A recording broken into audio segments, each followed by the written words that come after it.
Today's model will doubtless come as a surprise for those of you who know my proclivities, and indeed, save for the Nanmu Once and Future King T-Rex and Watchman Brachiosaurus, I have no other JP dinosaurs. However, there was one I was still interested in, and that's the Spinosaurus from JP3. Jurassic Park III was a contributor in raising public awareness of a non-T-Rex megapredator, the Spinosaurus. I've always been able to enjoy these movies without getting angry about the anatomy or the inaccuracies. If anything, I was more offended by the idea that Spinosaurus could effect a neck break on T-Rex with those jaws. There are two color variations, one closer to the movie, and then an albino variant.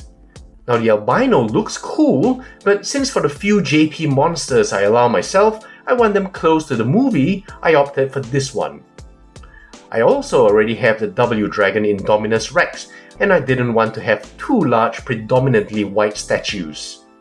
So here's the Nanmu Supplanter 2.0, which I guess is a very apt name, since there was in fact an earlier version. Now this is quite a large statue. The length is 42 centimeters or 16.5 inches, and it's about 21 centimeters or 8.3 inches tall at the apex of the sail. The official scale is 1:35. The movie Spinosaurus was about 13.5 meters or 44 feet, so this model is closer to 1:32. To give you a quick idea of size, here's the PNSO Wilson T-Rex. At first glance, the pattern looks rather simplistic and the color scheme is a general orange-red, perhaps going on crimson, white and light brown. And this Spinosaurus was after all based on a retro look, the aesthetics will of course follow, so there's nothing to comment on regarding the anatomy or the science like I usually do, so we're free to just look at the model itself. Now let's get to the head.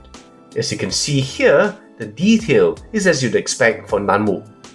Fine scale detail in the face, and a snout that varies in size in different areas, and the crimson wonderfully brings out the little scale detail here.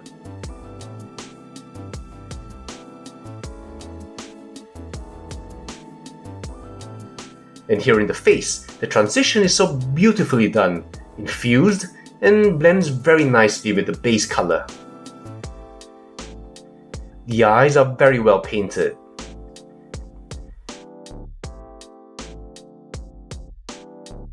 Going down, you see the lifelike appearance and texture of the pseudo-cheek.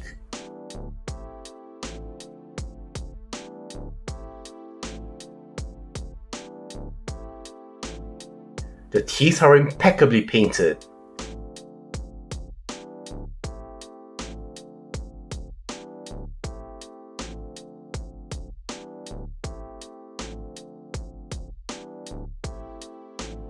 And the inside of the mouth, the tongue are painted with a lifelike glisten.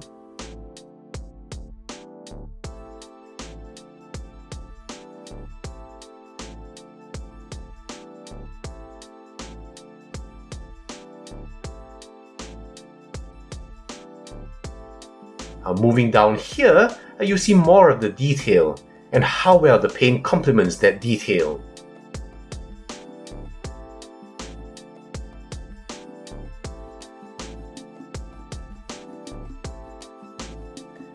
Notice the very nice transitions from color to color. Nothing forced or unnatural.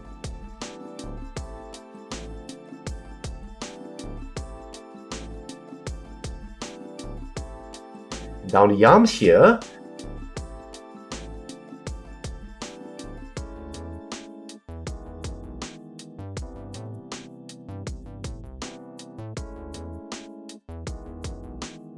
then the pleasingly sculpted claws.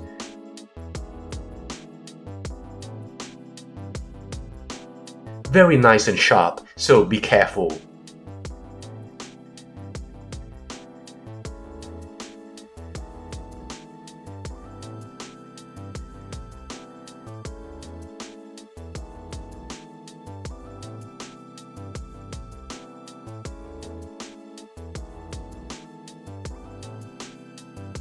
While we're here, the underside is perhaps very simplistically sculpted by today's standards, especially with what PNSO and Rebor have done.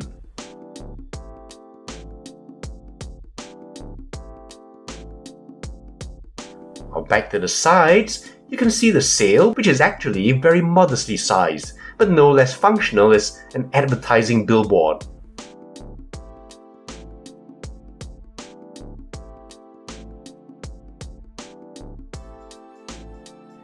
Look at the way these patterns are created by very nice fades and transitions in the different colors. And here on the torso is a rather unusual pattern, snaking like a band, but bordered by a kind of starburst splash.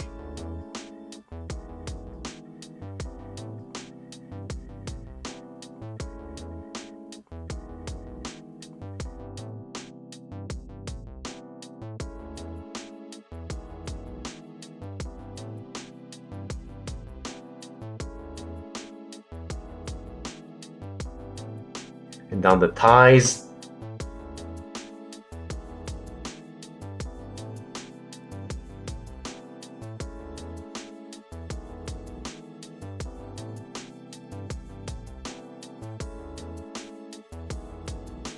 and legs.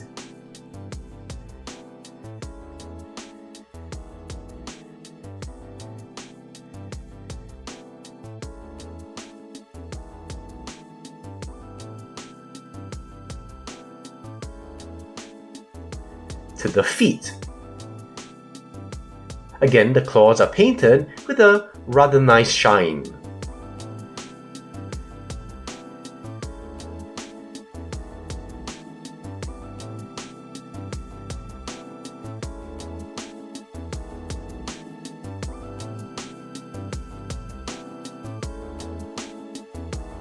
And finishing off with the tail, again you'll see that while well painted, it's also a lot simpler and more subtle than might have been done.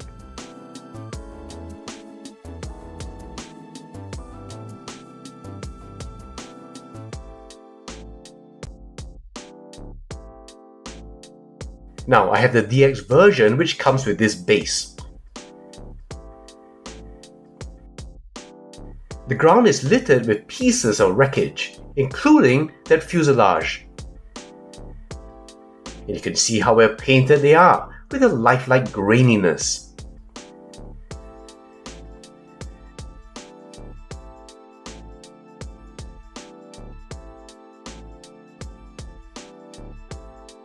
Unfortunately, the DX base that comes with the albino has a much better color to it, and I wish that's the one I got here.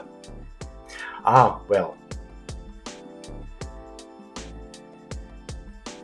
Now, one thing I forgot to mention earlier is that the pose of this Spinosaurus is definitely a very good one. From the sides, it looks pretty ordinary. The more you get an oblique angle going, such as here, is where I think the dynamism really comes into play, and I'll probably display him at some angle from the front. So that's it really for the Nanmu Supplanter 2.0. Now let's get to some comparisons. First, let's look at this bipedal Carnegie Spinosaurus, which belongs to that era of the first JP trilogy.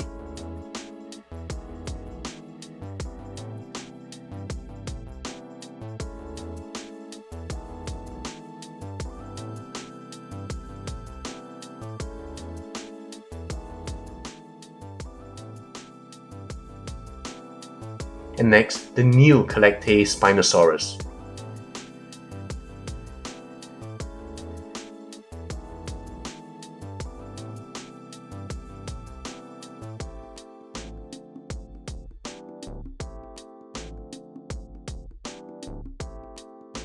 And finally, we have to of course look at the other big bad from the franchise. My once and future king T-Rex.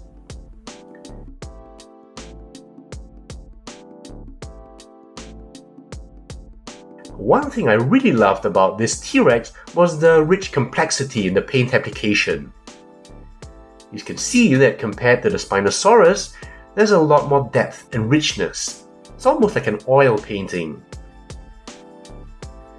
The Spinosaurus, while nice in and of itself, are somehow just pales in comparison to the T-Rex.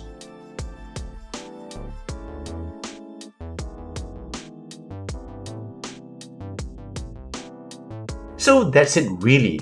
Now overall, I think it's a pretty good JP Spinosaurus to have, and looks enough like it for me to be happy as a reminder of the Jurassic Park movie I enjoyed. However, I do find that, especially when you juxtapose it against the Once and Future King, there's a relative poverty of complexity. There's a multi-layered depth which a T-Rex has, but this one doesn't. However, it is a very well painted model. So, I'd say prioritize the T-Rex if you could get only one, but if you wanted to get another one, then this Spinosaurus is a worthy addition to the shelf. Alright, I'll see you soon with another review, and probably it's high time I did a dragon.